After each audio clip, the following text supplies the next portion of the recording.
This is Allison Schickel, Chief Visionary Officer for Brove International, and I am here with Amanda. Amanda is here to talk about the Brca gene. Let's just talk a little bit briefly about what the Brca gene is. Yeah, so the Brca gene is a genetic mutation that runs in families who have a higher risk of breast cancer and ovarian cancer. So it comes in kind of two different forms. You have BRCA1 and BRCA2. There's not a huge difference between them as far as your risks goes, but essentially people who have a Brca gene are at a much higher risk of breast and ovarian cancer than the general population would be. And so what made you decide to get tested, and what age were you? Yeah, so when I was 10, my mom passed away from breast cancer, and so she was actually diagnosed at a pretty young age. She was 36. And when she was diagnosed, she was actually already at stage 3, verging on stage 4, so pretty late in the game. People who have BRCA tend to be diagnosed with cancer at much younger ages. And so when I got older, I went to see a gynecologist to get put on birth control to level out my periods and, all the normal fun teenager girl things. Mm-hmm. And luckily I had a doctor who was very adamant about me looking into my family history, seeing a genetic counselor, and kind of exploring the risk associated with breast cancer with my family. So at 18, I went and had genetic testing done to look into my breast So cancer. when you say genetic testers, Mm-hmm. I mean, what is that? Yeah. I don't even know. Yeah, so basically you just go get a blood test and they look kind of through your genetic makeup and try to find this abnormality or mutation within your genetic makeup. Example, in my case, my aunt had actually had genetic testing done.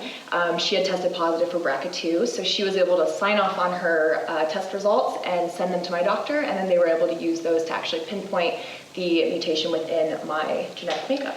And so when you got the call, yes, you have the BRCA2. Do you remember what that was like? So when I found out I had it, I gave myself, a day or two to feel sorry and be sad about it. But then for me, I think the biggest thing that comes with the fear of cancer is kind of like the unknown, especially when you're a previvor or somebody who doesn't have cancer but is at a high risk.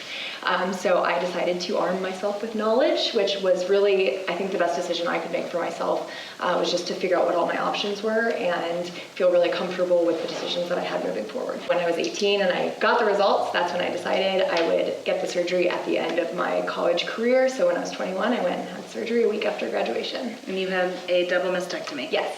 For me to go through this pretty major surgery was pretty scary. Yeah. There was a lot of research that I did leading up to it just to know what I could expect, and it was kind of hard to find a lot of resources because a lot of people had bits and pieces, or it was from a very medical side of things, but I couldn't find a lot about it from somebody who'd actually had it done. And so I found a few good sources that I felt were really helpful, which were Bright Pink, which is an organization that focuses really heavily on survivors and hereditary risk and kind of getting people ready for that. I actually had they call him a Pink Pal mentor who had gone through the process, and I emailed back and forth with her leading up to my surgery just to ask any questions that I had. And then there was also a really great documentary called Screw You Cancer that a comedian, Caitlin Broderick, put on, where she documented her whole experience going through the testing and the surgery, and being able to kind of see somebody, a real person, go through and do it versus a doctor telling me what to expect was a lot more comforting. The surgery itself was about 4 hours long. I was put completely under. I woke up, don't remember much. I was on a lot of drugs for the 24 hours following that. I spent the night in the hospital. And when I woke up the next day, I remember the pain wasn't quite what I expected. You have these big incisions. I have scars that run from here to here on both my breasts. And I expected to be able to feel those, but there's actually a lot of nerve damage, so you don't feel the incisions. But there's a lot of muscle soreness because your muscles are kind of put in a different place. So how did your dad feel about it whenever you decided to go? So he was actually really supportive throughout the whole process, and I actually attribute a lot of my confidence in being able to do this to him preparing me for it. When I say that my dad told me when I was 10 that it was, cancer was something I'd have to be conscious of as an adult and keep track of. A lot of people are like, oh, why would you tell a 10-year-old that? But for us, cancer was a part of our everyday life, and it's easy for outsiders to not understand just how much of the normal that feels to you at that point when you grew up with that. So he was very supportive. I think he was actually more scared than I was when I had my surgery. So I think the biggest thing for me that I wish I would have known more going into was kind of what the full recovery process looked like and what to expect with that. They tell you about 6 weeks before you can go back to work, the drains stay in for about a month or two, depending on how long you have the JP drains. all of those things are apparent, but there's kind of this part 2 of the healing process that I don't think a lot of people talk about, which is kind of the reconstructive side of things. And then after reconstruction, depending on what that process looks like for you, getting your strength back, getting your muscles back, getting comfortable with the way you look again, being able to stretch and turn certain ways. A lot of your muscles throughout your chest are influenced when you have a mastectomy, so doing things like stretching your arm backwards becomes harder. Sleeping on your stomach, all these things that you don't really think about that your chest is tied to, that took a lot longer. So it was maybe a year before I could work out normal again. And even then I hurt myself twice trying to get back into it. So someone who's watching this and they are thinking about going and getting tested, as well as someone who's watching this and they were just told that yes, they are positive for this. What do you think the first thing they should do? First step is to probably call a doctor, and then, if you aren't totally aware of your options yet, usually the clinic that you get the testing through or the doctor who helps set you up with that process will have some resources that they can send you as well.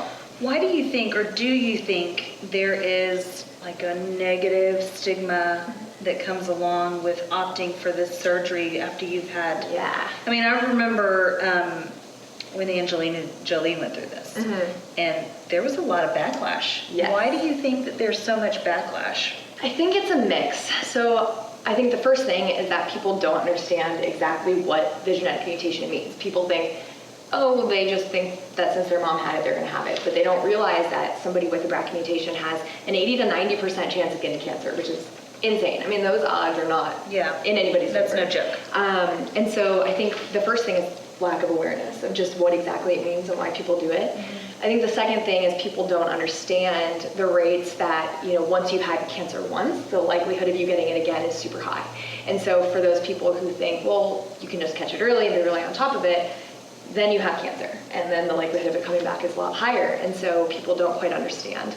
I think the third piece is people sexualize women in a lot of ways, and they don't understand why you would want to remove a part of your body that is often desirable. And that was something I got a lot of questions about, like, why would you do this? You're slapping God in the face and all these things. I had multiple people tell me that. And for me, it's crazy, right? And then basically what I had to tell them was, there's other things in life that are more important than having boobs, especially if you're having children and things, there is a functional aspect to having breasts. But on the other hand of things, you want to be there for your kids, and there are other options. Can you get breast cancer now? Yes. So I still am at risk. My risk is much lower than the general population. So a normal person who does not have a family history, is not at high risk, does not have a mutation, has around a 12% chance of getting breast cancer, which seems low until you consider how many people there are in the world, and the number of women that have breast cancer every year. And a large percentage of them, I think only about 5 to 10% of women who are diagnosed with breast cancer each year actually have a genetic mutation or some form of predisposition that lets them know that they should be aware of it. Even if you've had preventative measures, I still have some tissue, it still exists. And with that, I think of the other side of the Brca mutation that a lot of people don't talk about is the ovarian cancer risk, which is 50% as well. If somebody is worried about their family history or is hearing this information and thinks, oh, this might be something that I want to get tested for because of the severity of this diagnosis and the decisions that would come from it, I would highly recommend going through either your doctor or some form of genetic counselor. What was the most difficult challenge you faced before, during, and after surgery? Yeah, so I'd say before, it was probably just feeling confident in my decision when there were so many voices around me trying to give me their opinions or not understanding it or questioning why I was doing it. And having to remind myself that, I've kind of been entrenched in this information for quite a while. I've done my research, I've talked to doctors, I know what I'm doing. But sometimes, especially when you're young, I was 21 when I had my surgery, people question how smart you are, how experienced you are, what you know. And I think for me, I just had to remind myself that it was my decision to make. And the decision I made isn't going to be the right decision for everybody else. And there are lots of women who find out they have the Brca mutation and decide not to take preventative measures or decide to take different ones. And so that was probably the hardest part leading up to it.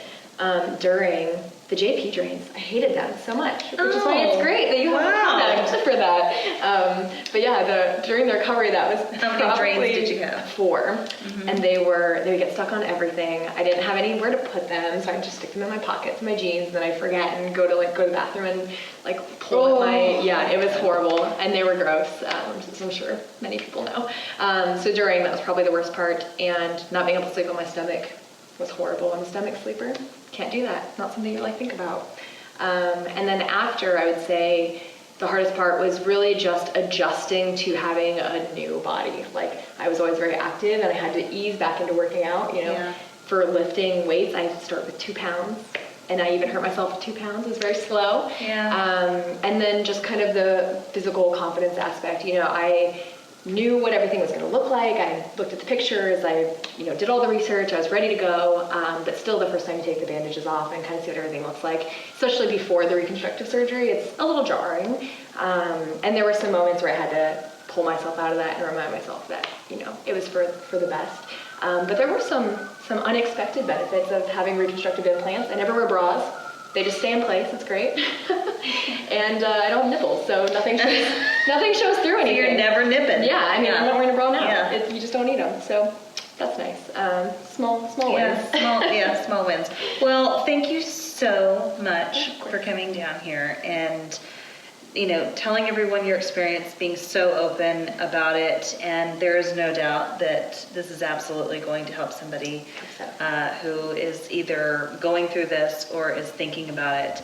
So thank you so much. Of course.